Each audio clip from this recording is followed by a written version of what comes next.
Hello everyone, this is Amit Kumar and welcome to Amit's YouTube channel. So I'll start with UPSC CSAT paper 2 and I would solve the 2019 paper, the series A paper.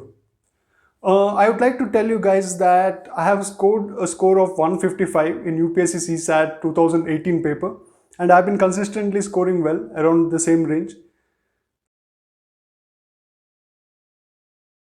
Anyways, let's begin with our video.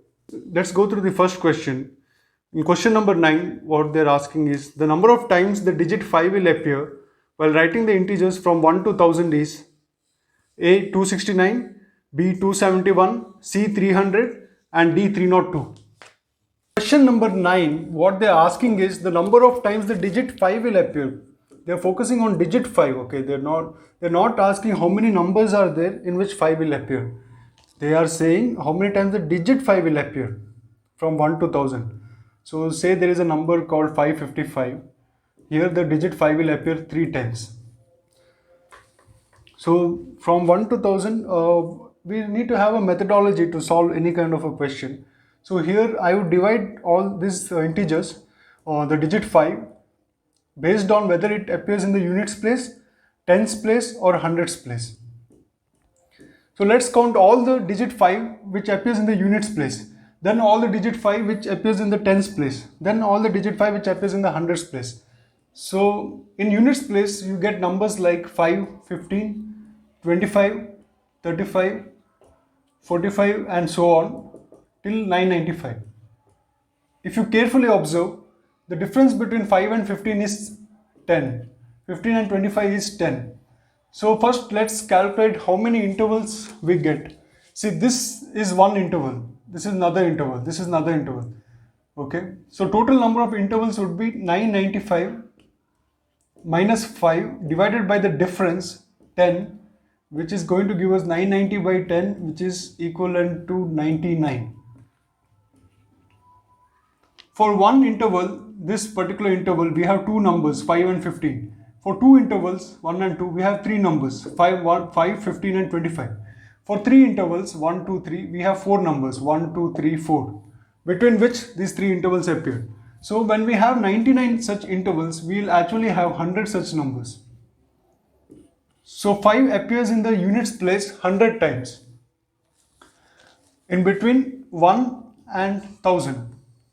Okay, 995 is the largest number which has 5 in it, which is and is lesser than 1000. For the tens place number, we have numbers like 50, 51, 52 and so on. 50, 51 till 59. Same pattern continues. This is the tens place 5. Okay, T I'll write T. Same pattern continues with 151, 152 till 159. Till we approach the 900 series, starting with 950, 951 and till 959.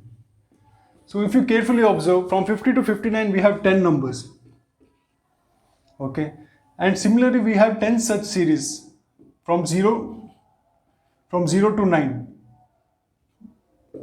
So 10 into 10, 10 over here and 10 over here, such things. So 10 into 10 we will get 100 times there will be 5 in the tens place. The digit 5 will appear in tens place. How many times the digit 5 will appear in the hundreds place? It will happen only with numbers like 500, 501 and so on till 599. So 500 to 599 we have 100 such numbers where 5 appears in the hundreds place. Supposing you may have a doubt, like say in a number like 155, you have two 5s. So shouldn't we include that 155 twice? And this whole count will be 11 instead of 10. This is your doubt. Some people may get this doubt, but we have to remember that in 155, this particular 5 is counted in this particular 100. It's included within this 100. That is the unit place 5. Then and this particular 5, that is the tens place 5. Its count is included in this particular 100, T100. Okay, so there is no overlap as such. So the solution to this problem is 300, that is units place 100, tens place 100 plus hundreds place 100. when you add this 100 plus 100 plus 100, you get 300, which is also given in option C. The 10th question here, I think it's the most trickiest question in this paper. So we'll be solving it at the end, but anyways, I'll read it out for you. A solid cube is painted yellow, blue and black such that opposite faces are of same color.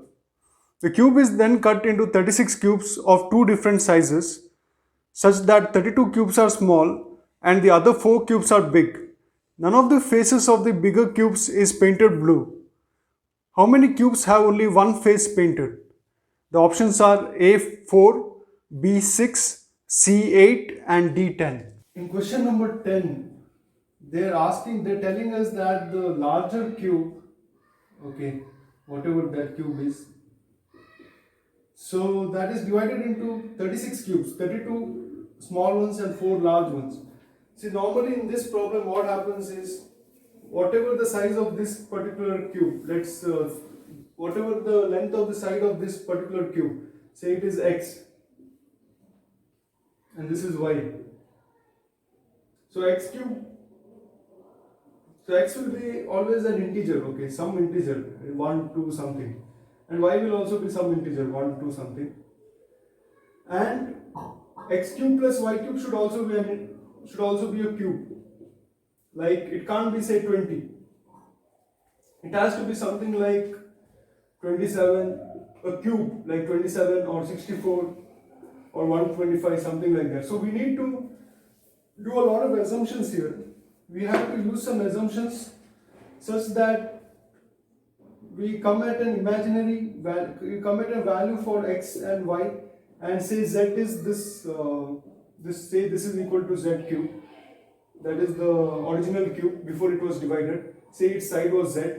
So all these have to be cubes, proper cubes. The sum has to be cubes. So we need to assume some values for x and y.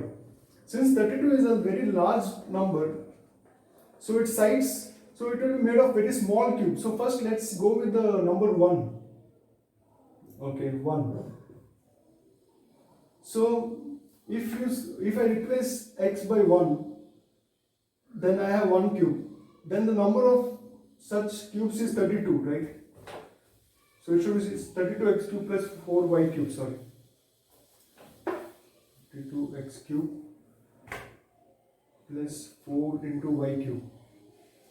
So it is 32 into 1 cube, that is the combined area of all the small cubes, plus 4 into, now we have to place some value that reaches, we have to think of a cube which is slightly larger than 32, of course, because 32 is already a multiplying factor. So we need to think of some cube which is slightly larger than 32.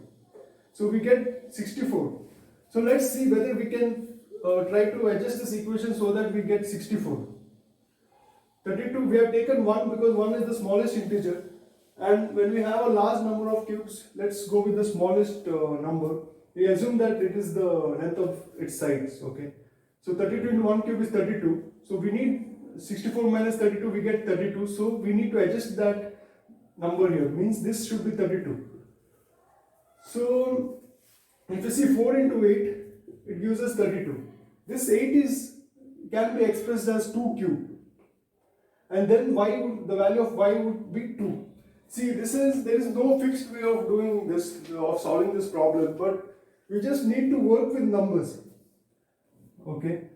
So, see, first initially you can think of this large cube as a cube, or as a cube root as a cube. So, whose area, whose total volume is slightly larger than 32, because it has to be larger than 32 because 32 is a factor. 32 into 1 cube is like the least volume you can get. Because UPSC will never give the sites as say 0.1 or 0.2. It should be 1. 1 is like the bare minimum. So 32 into 1 cube would give you 32. So obviously the volume of the whole cube, the larger cube, shall be more than 32. So we are assuming that it is 64, and then we are trying to place some values so that this condition is satisfied, so that we get 64 on the right hand side. Okay, so then we end up with x is equal to 1 and y is equal to 2.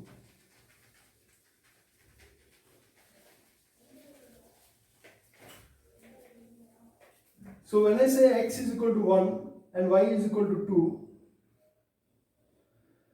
for these 32 small cubes, they are having 1 as their dimension, okay, and this larger cube, the slightly larger than 1, we are having 2 over here, okay, and there are 4 such things and there are 32 of these. So they have told one big condition they have given is that the faces of the bigger cubes is painted blue. None of the faces of the bigger cubes is painted blue. See, now in this I have drawn a cube here. Let's assume that each block is of size 1. Okay, 1, 1, 1, 1, 1, 1. Okay. So if you take it this way, then we get 4 cube is equal to 64, right? So this thing will be satisfied. But herein we also have 2 larger cubes, okay? Sorry, 4 larger cubes. None of its face should be painted blue. That means if I place the cubes somewhere, I'll draw another diagram. Say I place it like this, okay,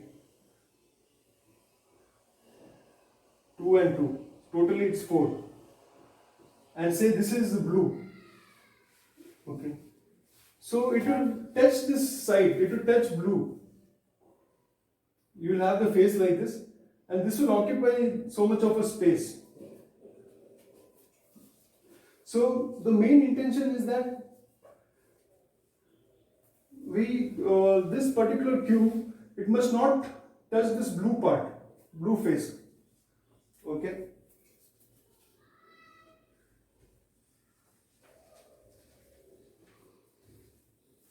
So for that what we need to do is, we will arrange this larger cube in such a way that it is somewhere in the middle. So it will occupy 2 centimeters, and what will happen is it would not be touching this blue part. This is blue, okay, this entire face is painted blue. It's just an assumption, we have to give this value to at least one of the faces. All this is blue, okay. So now we have satisfied the condition that this particular cube over here is not touching the blue face, but it is touching the side which is opposite to this, the face which is opposite to this face, the top and the bottom. Okay, this is the top face. It is touching this face. It is touching this adjacent face. We have to. There is a complementary. Now we can see 3 sides in this figure. We also have a complementary 3 sides which we can't see from our eyes. That is the one behind this one, opposite to this, and one the bottom one which is opposite to this top one. Okay. So our larger cube is going to touch the bottom one, and also the face which is opposite to this face, this adjacent face. Now all of these cubes are, all of the faces are painted, okay. So but they are asking how many cubes have only one face painted. So the solution to this problem is eliminating all the corner faces. Like I eliminate this face, okay, all the corner faces are eliminated. See, in this case you know that for the side you can eliminate all these faces, but because this is a larger cube, what happens is its face gets, it has one of its face over the top as well, over this top side as well, not only on the adjacent side, on the top side, because it's the part of the same cube.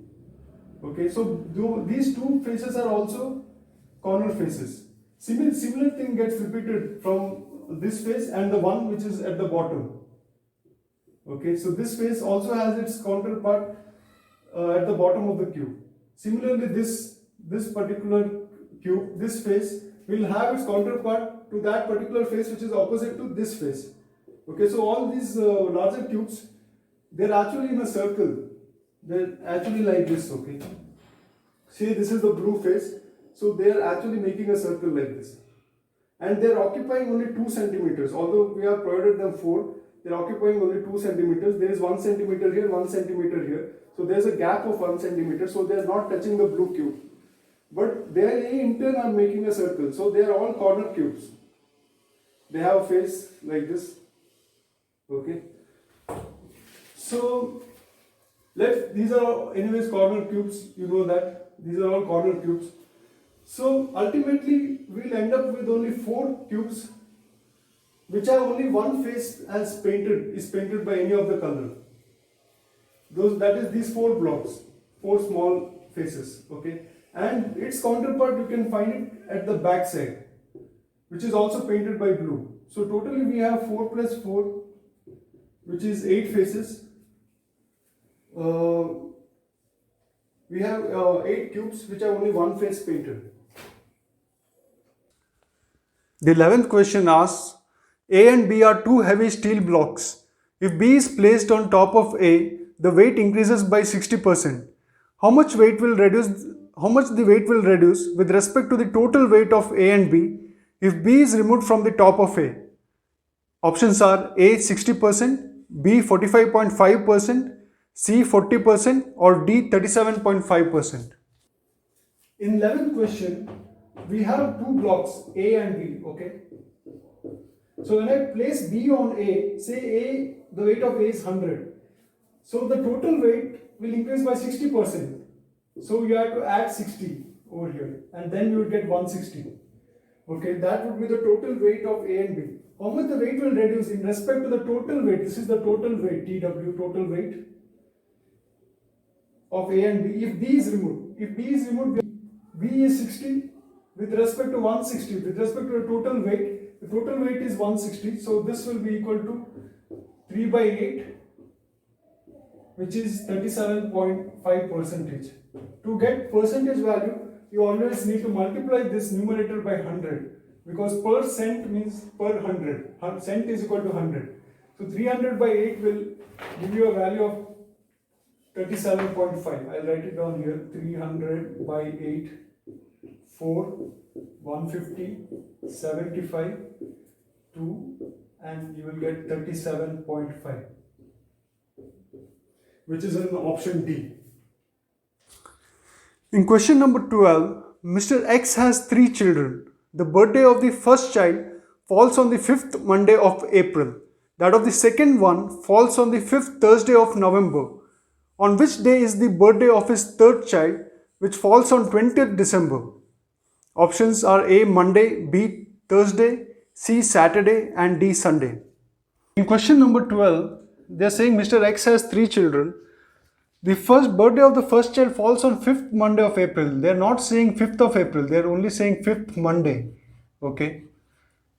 Similarly, the birthday of the second one falls on 5th Thursday, which is similar like here, 5th Thursday of November. They are not telling the dates. They are not telling it is 5th of November. They are only telling 5th Thursday. And the third child will be born on 20th December. This is actually the date. Okay.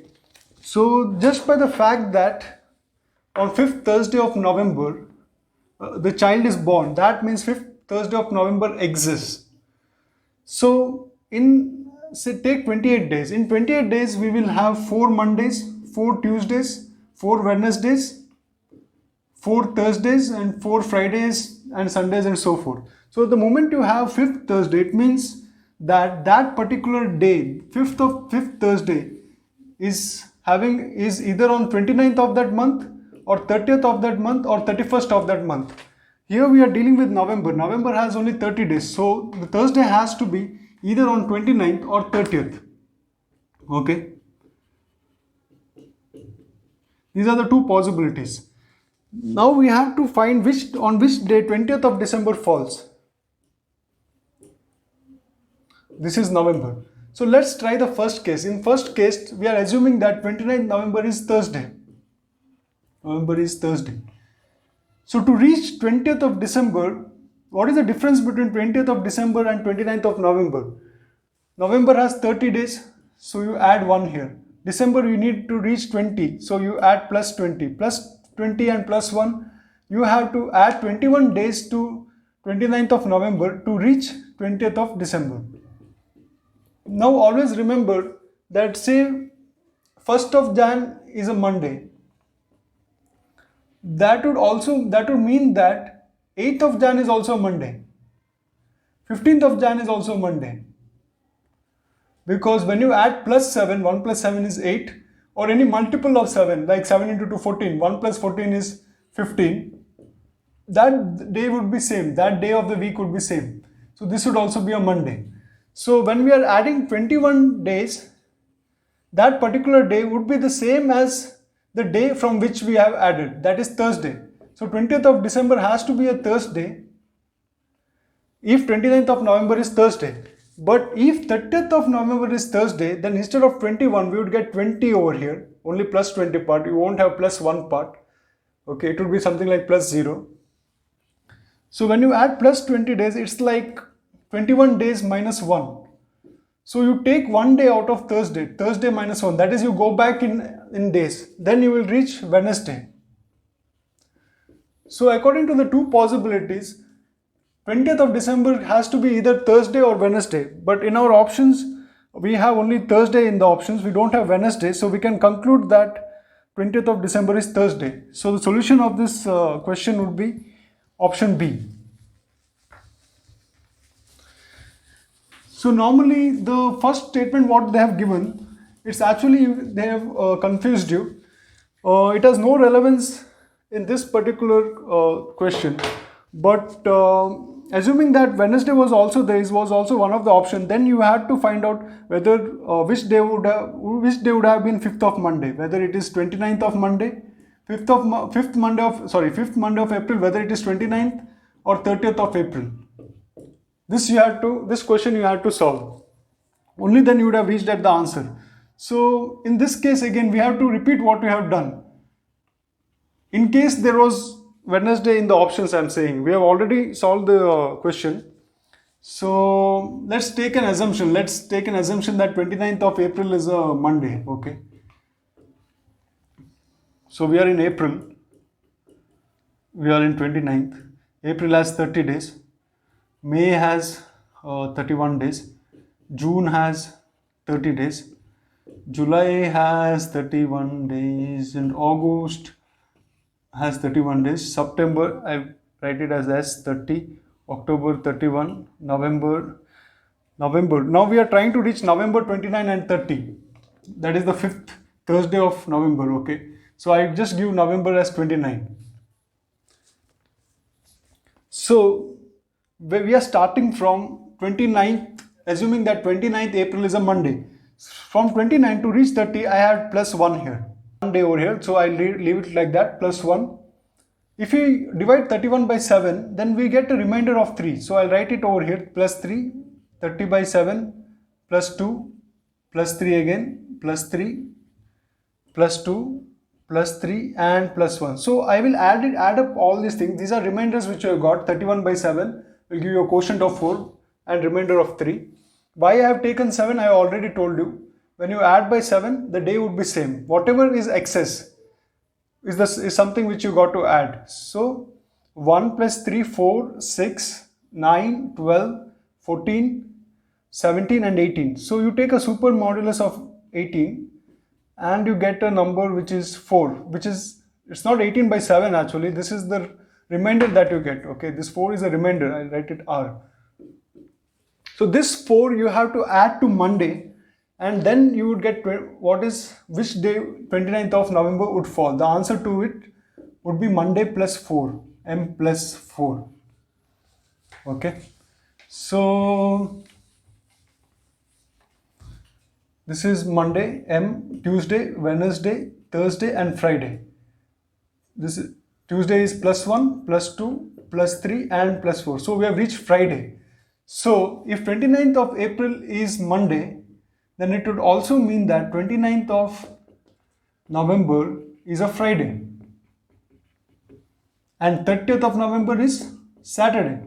But this is not possible because either of 29 or 30, either of them have to be Thursday. So what is the next option which was left? Next option was Monday has to be 30th of April has to be a Monday. Now with this one, we get 29th of November as Thursday because there is one addition less. So we end up here at Thursday, and this particular thing, 30th of April, would be Friday. So 29th of November is Thursday, will satisfy our conditions. 30th of April is Monday, will satisfy our conditions. And when you further add 21 days, you will land up with 20th December being the same day, because it's 21, a multiple of 7 is equivalent to Thursday. See, this long procedure what I have done now, you have to do only when the option contains Wednesday as well. If the option didn't contain Wednesday, you could have stopped working a long point ago itself. So let's go to the next question. That is the 13th question. I'll read the question for you. Consider the following statements and conclusions. Some rats statements. Some rats are cats. Some cats are dogs. No dog is a cow. Conclusions. Now cow is a cat. No cow is a cat. No dog is a rat. And some cats are rats. Which of the above conclusion are drawn from the statements? And then you have the options. So let's examine this. The first statement says that some rats are cats. So we are having a Venn diagram loop here. So some rats are cats. So this circle represents rats and this represents cats. So we have rats and we have cats. Okay. Some rats are cats. Not all rats are cats. If all rats were cats, we would be having rat as a subset of the cats. But that's not the position here. And then we have statement 2. Statement 2 says that some cats are dogs. Some cats are dogs. See, here we have an anomaly here. What it says is that some cats are dogs, but these commonalities between a cat and a dog, it can appear with rat as well. It can intersect with rat as well. So we are just drawing it this way, but it can be something like this also. Because even in this case, we assume that this is dogs. Then dogs have a chance of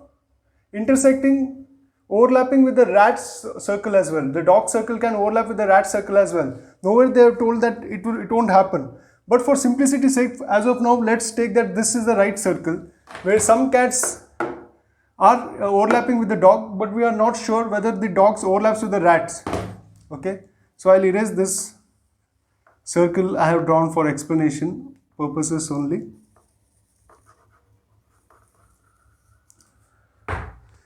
So the third statement says no dog is a cow. So we are 100% sure that cow won't overlap here. So let's assume cow is over here somewhere, okay. But here again we don't know where is the cow. The cow can be somewhere like this, something like this, or it can be something within the cats but not overlapping the dogs. It can be within the rats, it can overlap with cats and rats, it can be anything. So first conclusion they are saying is that no cow is a cat. See, as I told, we really don't know where the cow falls. We are just drawing it for simplicity only. This is not the final diagram. This is just it's just a base diagram based on a lot of assumptions here. But it's not the final diagram. The cow can come anywhere. The only condition is that the cow should not overlap with the dog. That's all. So that is the first statement. So first statement is not very conclusive as of now. So we'll just leave it. Second statement, they say again, no dog is a rat. Again, we don't know. As I told you earlier itself, the dog curve can come over here as well. But the only condition we need to satisfy is that some dogs have to be cats. Either it is this way or whether it overlaps, we really don't know about that. The third conclusion is some cats are rats.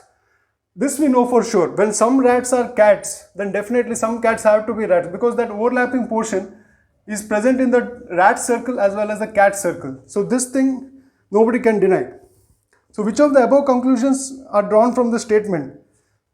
The third conclusion is definitely drawn from the statement. So, but we are having A, C and D. Okay. But the first and second statements, conclusions, we are really not sure about that. So we should never include it in our answer. We should never assume that it is a part of the answer when you are not 100% sure of that. Only with the third conclusion we are 100% sure that some cats are rats. So only 3 should be the answer. That is, C should be the answer. In the 14th question, the number of parallelograms that can be formed from a set of 4 parallel lines intersecting another set of 4 parallel lines is option A 18, option B 24, option C 32 and option D 36. In the question they have said a set of 4 parallel lines intersecting another set of 4 parallel lines. So these 4 parallel lines can be any way. Okay, it can be like this or it can be anyways, but they need to be parallel. These 2 lines are parallel, these 4 lines are parallel to each other and these 4 lines are parallel to each other again. But for our simplicity, we must assume that the lines are either in the horizon or they are vertical. So let's assume that these are those 4 parallel lines which are intersecting each other. Parallel lines and parallel lines. Okay. So in this particular diagram, we are getting only squares and rectangles as parallelograms. So let's start counting. Let's start with the easier ones. For example, what we can see directly, these small squares. 1, 2, 3, 4, 5, 6, 7, 8, 9. So we have these 9 small squares. And if I give this, it's actually a visual question. You can answer it even otherwise. Let's assume that this length is 1. So we can have this dimension written as 1 into 1. Just to avoid yourself from overlapping the count, when you start counting the larger figures, I'll write it down over here that 1 into 1 dimension and 9 such squares are there. And another square which is easily visible is the larger one. So I'll give it as a dimension 3 into 3. You have one particular square there. Now you can see blocks. Let's focus on squares first. So here we have a block of 2 into 2, 2 and 2. This block, okay. So you need to see the combination moving from west to east and north to south. So from east we'll focus one block, west, this one more block we have here. Then from north to south, then you have to come down again. Here you have one block, this block, and then again this block. So you have 4 such identities, okay. So even if I am coming from north to south this way, then this block is already counted, these blocks are already counted. So there should not be an overlap. So the 2 into 2 blocks, we are having a fixed number, that is for 1, 2, 3 and 4, only these 4 blocks. Now let's look at the rectangular part, okay. See this particular thing, this long row over here, you can take this as a rectangular, you can call it as 3 into 1 dimension. Okay, so how many such 3 into 1 dimensions we have? We have 1, 2, 3. There is no question of overlapping here. Okay, and bar 1 into 3. There are such similar things when you are coming from north to south. 1, 2 and 3. 1, 2, 3, 4, 5, 6. Totally we will have 6 such figures. See, when 2 and 2, these two numbers are same, it means it's a square. When these two numbers are integers are different, then it means it's a rectangle. So now let's focus on 2 into 3 and 3 into 2.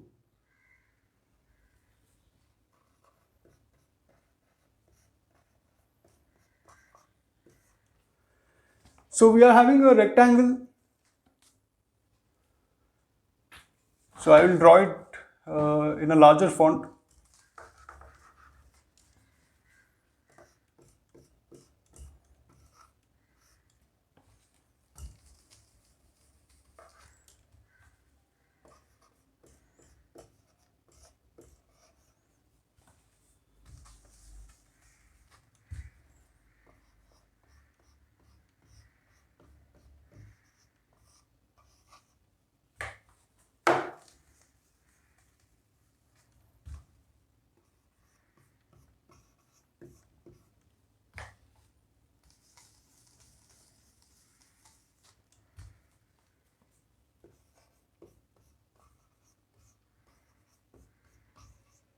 Okay, so we'll focus on this rectangle here.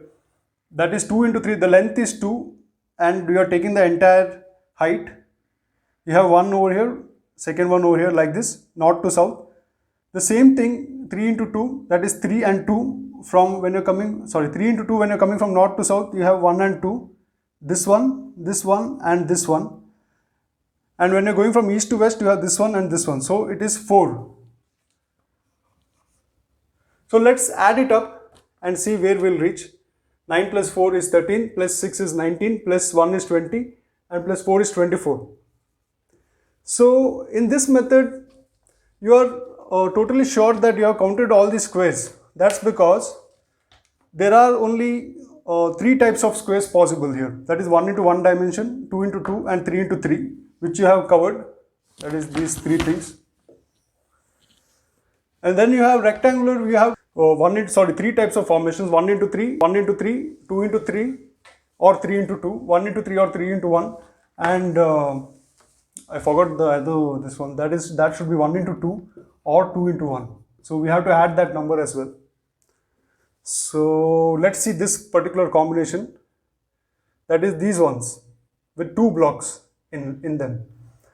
So let's move from north to south. See, we are having this block and this block, 2, this and this, 3 and 4, and we are having 5 and 6, and you are having 7, 8, 9, 10, 11 and 12. So I hope you get it. 1, 2, 3, 4, 5, 6, 7, 8, 9, 10, 11 and 12. So now if we add it up, 9 plus 4 is 13, 13 plus 6 is 19, 19 plus 1 is 20, 24 plus 12 is 36. So we get our answer as 36, which is there in option D. So 36 is the answer. And there is one thing I would like to mention about this question. That is, say like we got stuck at some number. So the answer shall always be more than that particular number. We got stuck at 24 because we didn't take care of this 1 into 2 and 2 into 1 part. Okay. So but we already know that the answer can never be 18. It can never be lesser than 18. So if you are stuck at something, say you have options like 28 or 20 or 24, something like that, and say your answer is you are getting 20, you are able to find out 26 such blocks, then the answer should always be the higher number. This 20 and 24 you can eliminate. In question number 15, in a school, every student is assigned a unique identification number. A student is a football player if and only if the identification number is divisible by 4, whereas a student is a cricketer if and only if the identification number is divisible by 6. If every number from 1 to 100 is assigned to a student, then how many of them play cricket as well as football? The options are option A 4, option B 8, option C 10 and option D 12. Okay, so here we have 100 students and they will be assigned 100 numbers ranging from 1, 2, 3, so on till 100. Okay. So they are assigned t-shirts with the identification numbers. See, if the person is playing a football, then his number will always be a multiple of 4. That is starting from 4, 8, 12, so on till 96. And if he is playing cricket, then this should start from 6, 12, 18, so on till 96 again. So here we have to see those numbers which are multiples of 4 as well as 6. We have to take an LCM of 4 and 6. So when we take an LCM of 4 and 6, we get something like this. 2 into 2 into 3, we get 12. So LCM of 4 and 6 is 12. So what it shows is that at an interval of 12, that is 12 and the multiples of 12, we have to count them. That is the number of people who play cricket as well as football. So let's do 100 by 12 because there are 100 integers. We get something like 8.25 3, that is 8.333 something. So you have to look for the integer which is less than this number, and this is also the and is also a full integer, that is 8. So 12 and multiples of 12 appear 8 times before 100, like 12, 24, 36, so on till 96. Okay, so there are 8 people who play cricket as well as football. So option B is the right answer, that is 8. Question number 16. When a runner was crossing the 12-kilometer mark, she was informed that she had completed only 80% of the race. How many kilometers was the runner supposed to run in the event? The options are A 14, B 15, C 16 and D 16.5. In this 16th question, when the runner was crossing 12-kilometer mark, she was informed that she had completed only 80% of the race. That means 12 kilometers is 80%. Okay. How many kilometers was the runner supposed to run in the event? So they are simply asking what is 100%. It's a very simple way to solve this. A very simple way to solve this. That is 12 into 100 by 80.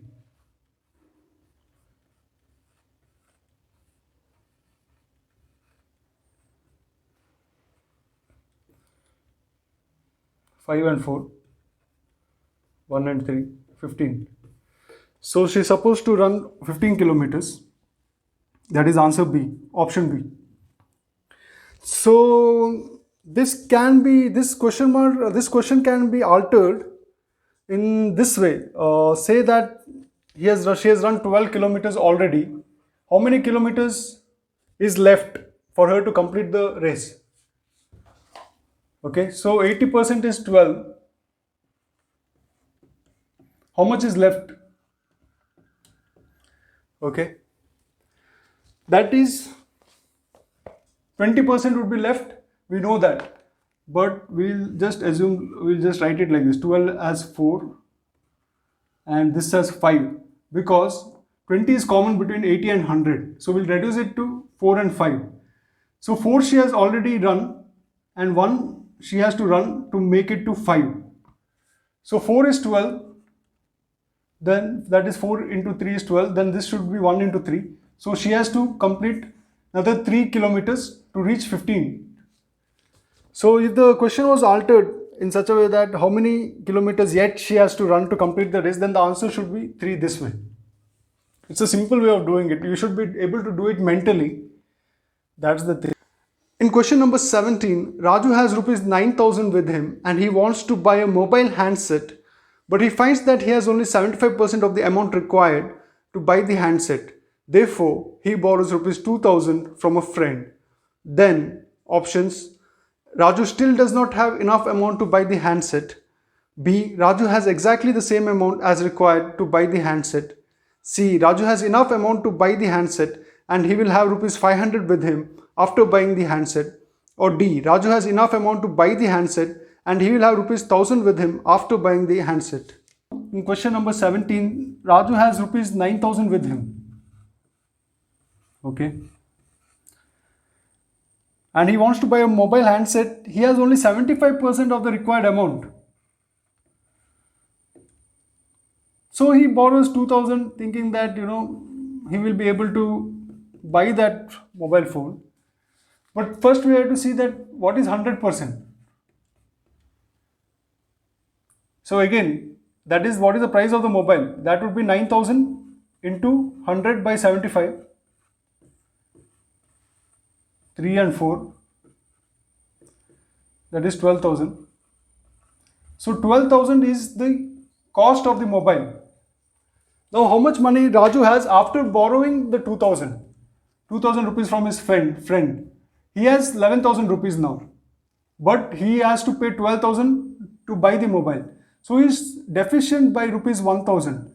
He does not have enough money to buy the mobile. And we have these 4 options.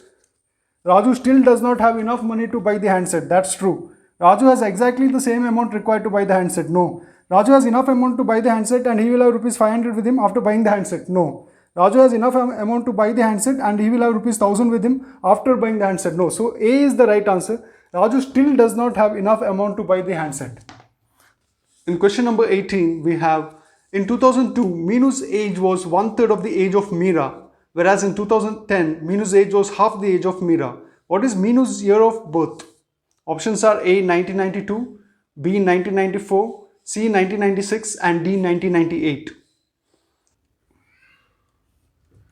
Meenu's age was 1/3 of the age of Meera.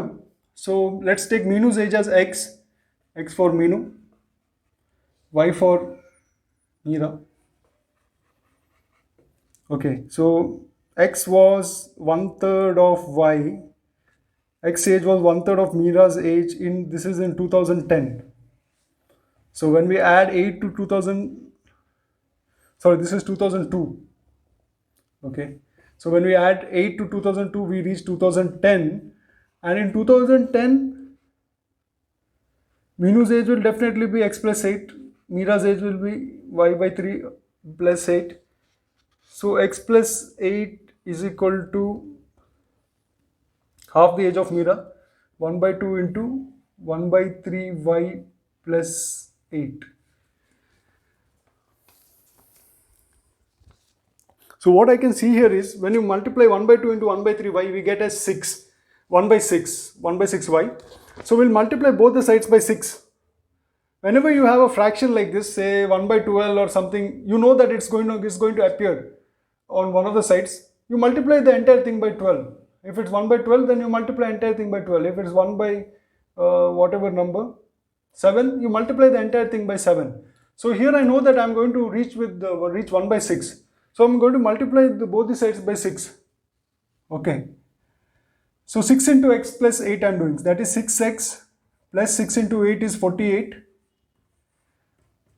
So here comes the part. Okay. 1 by 2 into 1 by 3 y is 1 by 6 y. Then I multiply it by 6. I am going to get only y. Plus 6 by 2, that is 3 into 8. That is 24. Okay. So here you have the equation here, 6x minus y is equal to 24. At the same time, we know that x is equal to 1 by 3, x is equal to 1 by 3 y. So which means y is equal to 3x.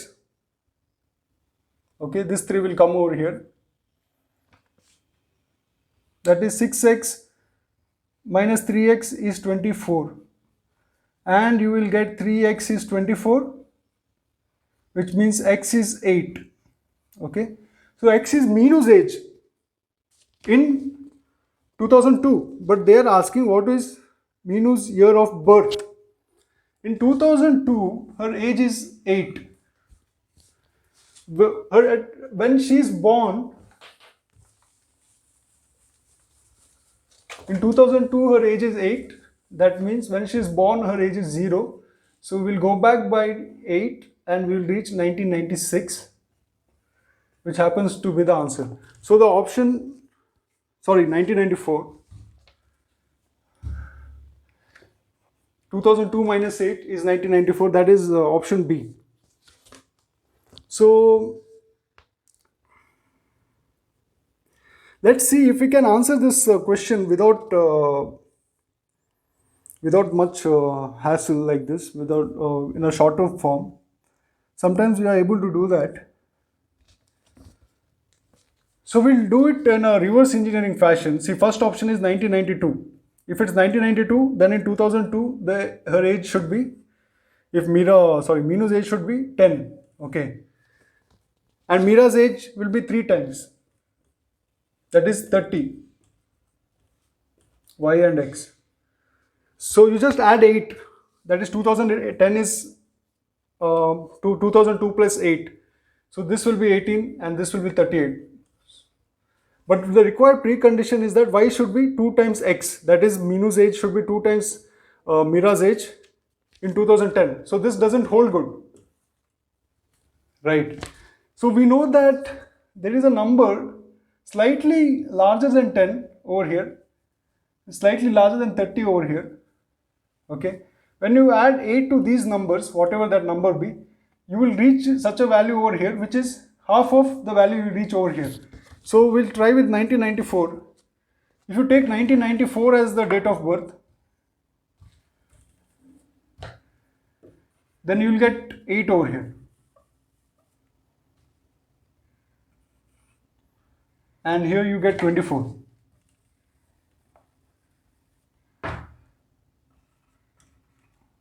And when you add 8, you get 16 over here.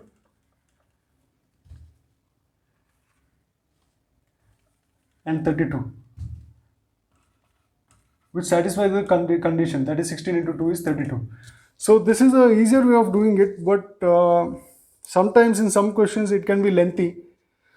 The first one is a regular one, it's a conventional way of doing it. So you should be able to decide in the examination hall how you are going to proceed with the question. It's something which you will get by practice, and it has to happen instantaneously. In question number 19, we have Rakesh and Rajesh together bought 10 balls and 10 rackets. Rakesh spent rupees 1300 and Rajesh spent rupees 1500. If each racket costs 3 times a ball does, then what is the price of a racket? Options are A, rupees 70, B, rupees 90, C, rupees 210 and D, rupees 240. Okay, Rakesh and Rajesh together bought 10 balls and 10 rackets. Okay, Rakesh and Rak and Raj. Together it is having 20. So that is 10 balls and 10 rackets. 10 plus 10. Rakesh spent 1000 rupees, 1300 and Rajesh spent rupees 1500. Each racket cost 3 times a ball. Then what is the price of a racket? So together they have spent rupees 2800. Let the cost of racket be X and the cost of ball be Y. Okay. So we know that 10x plus 10y cost us 2800 because this is the total spending both by Rakesh and Rajesh when we are totaling it together. So it's 2800. So what they're telling us, racket costs 3 times a ball. A ball is costing y, so x is 3y. Racket costs 3 times the value of the ball. Okay, so we'll replace x by y here. So we get 10 into x, that is 10 into 3y, that is 30y plus 10y, which is equivalent to 2800, which means 40y is 2800, which means y is 2800 by 40, which is 70 rupees. So a ball costs 70 rupees. Then what will a racket cost? A racket will cost x, which is 3y, which is 3 into 70, which is 210 rupees. Okay. So the question they are asking, what is the price of a racket? So racket, as we got it, it's 210. So option C is the answer. In question number 20, we have, in a conference, out of total 100 participants, 70 are Indians. If 60 of the total participants are vegetarian, then which of the following statements are correct? The statements are: 1. At least 30 Indian participants are vegetarian. At least 10 Indian participants are non-vegetarian. Select the correct answer using the quotes given below. Option A, 1 only. Option B, 2 only. Option C, both 1 and 2. Option D, neither 1 nor 2. In a conference, there are 100 participants and 70 are Indians. 60 of the total participants, not necessarily Indians, are vegetarian. Okay. Then which of the following statements are correct? See, whenever they give statements and they ask us to find out whether the statement is right or wrong, we should try our maximum best to prove that statement is wrong. Okay. And only after that, when we are satisfied that the statement is not wrong, is right, then only we have to take that statement as right. Otherwise, it's an inconclusive statement. So, they're saying that at least 30 Indian participants are vegetarian. Okay. So, we'll try to assume that, we'll try to prove that more than 30 are Indians are vegetarian.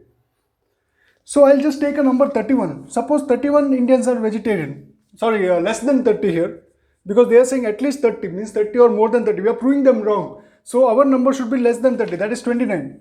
I will say that no, only 29 Indians are vegetarian. Okay.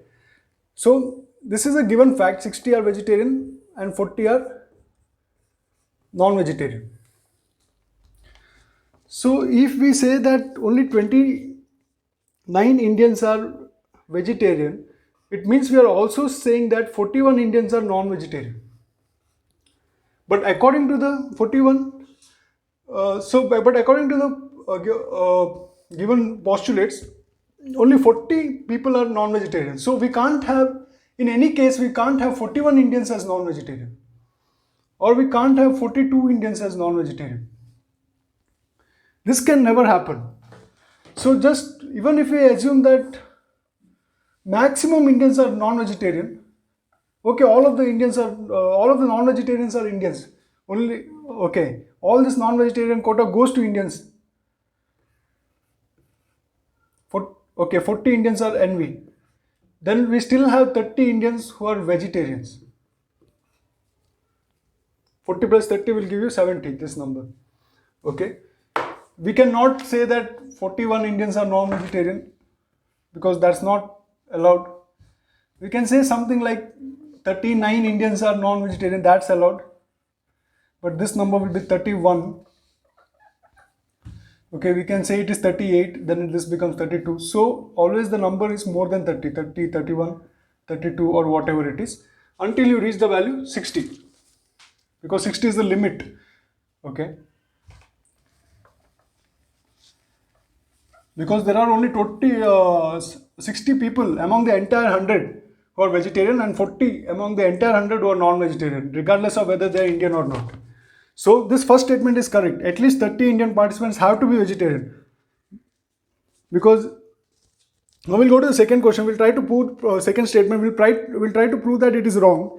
That is, at least 10 Indian participants are non-vegetarian. We'll tell them no. All the vegetarians, less than 10 Indian participants are non-vegetarian. So we'll assume that all the 60 vegetarians are Indians. This is the extreme limit I am taking.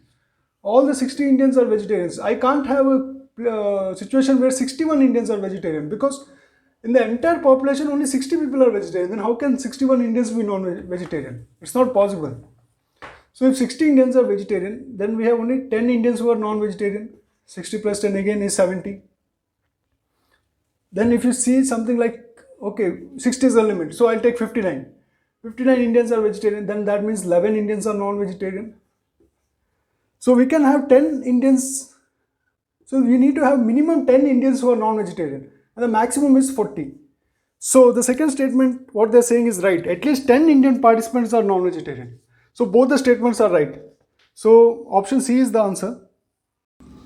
In question number 29, we have a 5-storied building with floors from 1 to 5 is painted using 4 different colors, and only one color is used to paint a floor. Consider the following statements. The middle 3 floors are painted in different colors. Second statement. The second and the fourth floors are painted in different colors. The third statement. The first and the fifth floors are painted red. To ensure that any 2 consecutive floors have different colors, which of the statements are required? Option A, only statement 2 is sufficient. Option B, only statement 3 is sufficient. Option C, statement 1 is not sufficient, but statement 1 along with statement 2 is sufficient. And option D, statement 3 is not sufficient, but statement 3 along with statement 2 is sufficient. In this question, say it's a 5-storied building with floors from 1 to 5, but there are only 4 colors used. That means one of the floor is being painted by the same color. Sorry, 2 floors are being painted by the same color, and only one color is used to paint a floor. So let's draw this 5 rectangles here, 5 floors. Okay, 1, 2, 3, 4 and 5. So let's assume there are only 4 colors. That means one color has been used twice. Otherwise, we would have had 5 colors. Right. So let's assume the colors are red, green, blue, and yellow. Okay. So let's consider the first statement. The middle 3 floors are painted different colors. Let's assume the 3 different colors RGB. Okay. We have to ensure that 2 consecutive floors have different colors. To ensure this, how many statements are required? How many of these 3 statements are required? And in which form? Okay. So let's try to prove the first statement wrong. Always when there is a statement and conclusion question, you should try to prove the statements as wrong. If you succeed in it, then it's very good. If you're not able to do it, then probably that statement is right. So the first statement is the middle 3 floors are painted in different colors. Okay, middle 3 floors are painted in different colors. We agree with that. But this can be blue, right? Then we have 2 consecutive floors with the same color. So statement 1 alone is not sufficient to answer the question. At least that we come to know. The second and the fourth floors are painted in different colors. So if this is blue, then this has to be red or green or yellow. Okay, this condition we are satisfying here, but that does not ensure that we are having 2 consecutive floors with the same color. For example, I can have red over here. We are satisfying that second floor and fourth floor as per statement 2 are painted in different colors. This is blue and red. But why not have red in fifth floor? Then it would not satisfy the question, right? So statement 2 does not hold good. In the third statement, first and the fifth floors are painted red. Okay, these can be any colors, 2 to 4. They are saying that the first and the fifth statements are painted red, R and R. Now we are left with 3 different colors, G, B and Y. You can place however you like, Y, B, G, G, B, Y, whatever you like. Okay. You will never get 2 colors on the consecutive floors because the repeating color is red color. If you go by statement 3, first and fifth floors are painted red. Okay, so there is no way that you will have consecutive floors of the same color because the color which is responsible for that, which is red as per statement 3, are at the different extremities, are at the ends, fifth and first floor. So it can never be applied to 2 consecutive floors. Okay, the same color would not come for 2 consecutive floors. So statement 3 is sufficient for us to answer this question. So we don't need anything else apart from statement 3. Statement 1 and statement 2 independently was not sufficient for us to come to a conclusion. But statement 3 independently we are able to come to a conclusion. So the answer should be option B. Only statement 3 is sufficient. So there are other statements like, let's go through the options. Only statement 2 is sufficient. We have already said that statement 2 is not sufficient. Statement 2 alone, I mean. Then there is option C. Statement 1 is not sufficient, but statement 1 along with statement 2 is sufficient. Just let's go through this option once. What statement 1 says that middle 3 colors can be any colors. We just 3 different colors. We'll have R, G, B. We'll see whether that statement is right or wrong. That option is right or wrong, sorry. And statement 1 alone is not sufficient, but statement 1 along with statement 2, second and fourth floors are painted in different colors. Okay. See, according to the option C, statement floors 2 and 4 are painted in different colors. We try to satisfy that. And we try to satisfy 1 also. But still we are not able to conclude that 2 consecutive floors are of different colors, because again we can add blue over here and or red over here. It can be anything. Okay, so that's not the right option. We'll try to examine option D. Statement 3 is not sufficient. This is wrong because we have already seen that statement 3 alone is sufficient to answer this question. So we can move to the next question.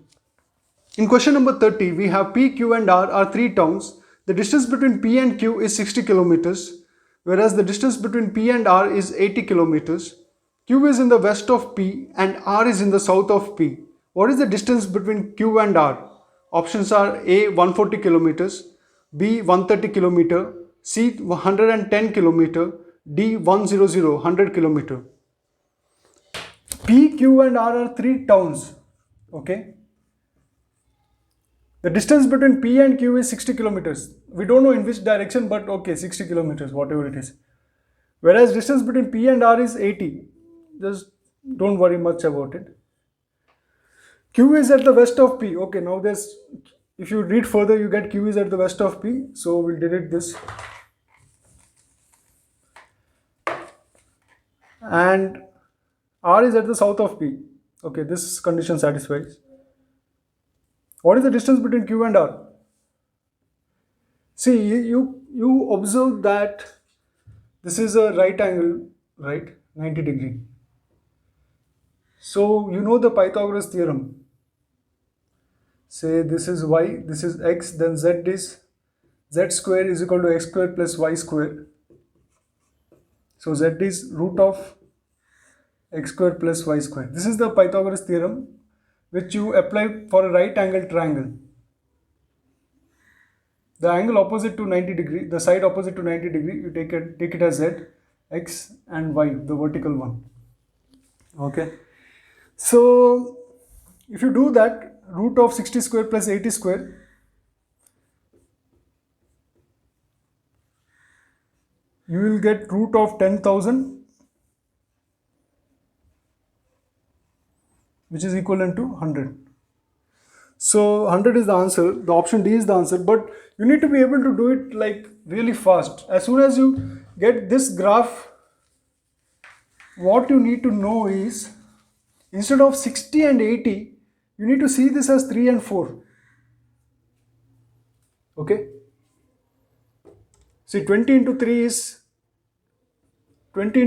60.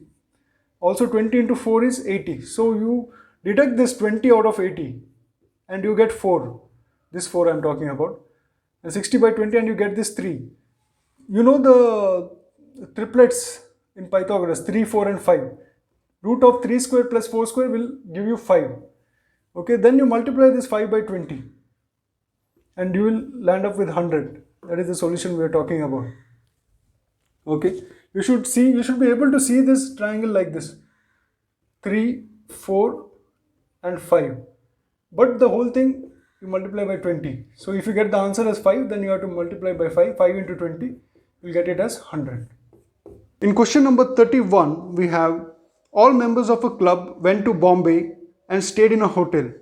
On the first day, 80% went for shopping and 50% went for sightseeing, whereas 10% took rest in the hotel. Which of the following conclusions can be drawn from the above data? 1. 40% members went for shopping as well as sightseeing. 20% members went for only shopping. Select the correct answer using the code given below. Option A, 1 only. Option B, 2 only. Option C, both 1 and 2. And option D, neither 1 nor 2. See, in this question, on the first day, 80% people went for shopping and 50% went for sightseeing, right side. And there are 10% who took rest in the hotel. What it means is that they didn't do either of two. 10%, we should not be actually worried about them. They took rest. That means no shopping, no sightseeing. Okay. So we are having only 90% of the population which we are dealing with. This 10% is given to confuse you. See, always when you are confused between so there are certain set of people who have done both shopping and sightseeing, because 80% plus 50% is 130%. So it is not mutually exclusive. Okay. So if it was mutually exclusive, that is, those are done shopping or not doing the sightseeing, then this addition would have led us to 90%, but it's 130%. So whatever is the excess, 130% minus 90%. 80% plus 50% is 130% minus 90%. This 40% people have done both. Okay. So we deduct 80% minus 40% from both the sides. Okay, I'll write it separately. 80% minus 40% and 50% minus 40%. That is 40% over here and 10% over here. These 40% people have done only shopping, and this 10% people have done only sightseeing, and rest 40% have done both. That is this one, done both. Okay, this is only sight, this is only shopping. So they are asking us, or they're giving two statements. 40% members went for shopping as well as sightseeing, right? We agree with that. 20% members went only for shopping. No, 40% members went only for shopping. So statement 2 is wrong. So so option A is the right answer, 1 only. If they hadn't given this 10% thing, 10% have taken rest, that means they have not taken part in any of the activities, then this 90% would have become 100%. And then we had to, instead of 90%, we had to do it 100 like this. Okay, and 30 and so on, whatever answer you get. So that is the importance of the 10% who took rest in the hotel. We have to completely ignore them, because when you're taking rest in the hotel, you can't go sightseeing or shopping. Let's go to the next question. In question number 32, in a school, 60% students play cricket. A student who does not play cricket plays football. Every football player has got a two-wheeler. Which of the following conclusions cannot be drawn from the above data? 1. 60% of the students do not have two-wheelers. Second, no cricketer has a two-wheeler. Third, cricket players do not play football.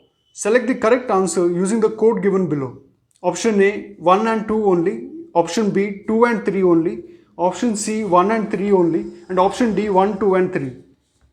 In this question, question number 32, they have given that 60% students play cricket. Okay. So, cricket, football, 60% people play cricket. A student who does not play cricket plays football. So, we easily got 40% of the people who play football. But that's not the only number, okay? They're just saying that who does not play cricket will play football. But it's not like the one who plays cricket will not play football. So, a part of the 60% gets added here. But how much we don't know. Okay, we'll take it as X percentage. Because this fellow X will do both the things. He'll play cricket also, he'll play football also. Every football player has got two-wheeler. That these people, they are having a two-wheeler, okay. So 40%, minimum 40% people are playing football. This is confirmed because those who don't play football play cricket, okay. But this number is always greater than 40%. So they are asking us which of the following conclusions cannot be drawn from the above data. So let's examine the statements one by one. 60% of the students do not have two-wheeler. See, every person who is playing football has a two-wheeler. We know that. So this X is some number, okay. Even if it is 0.1, then we know that 40.1% people are having two-wheelers. That means 59.9% of the population is not having two-wheeler. Okay. So they are telling 60% of the students do not have two-wheelers. This is a wrong statement. In fact, that number should be less than 60% because this X is a positive number. So this one will be more than 40. More than 40% people will play football and have two-wheelers. So statement 1 is absolutely wrong. Incorrect statement. No cricketer has a two-wheeler. They can't say that because this person X, he'll be playing both cricket as well as football. Okay. So because he's playing cricket as well, so he's a cricketer as well. But this statement, they said no cricketer has a two-wheeler. It's wrong. He is having a two-wheeler and he's playing cricket as well. That's why we have added him like plus X%. Okay.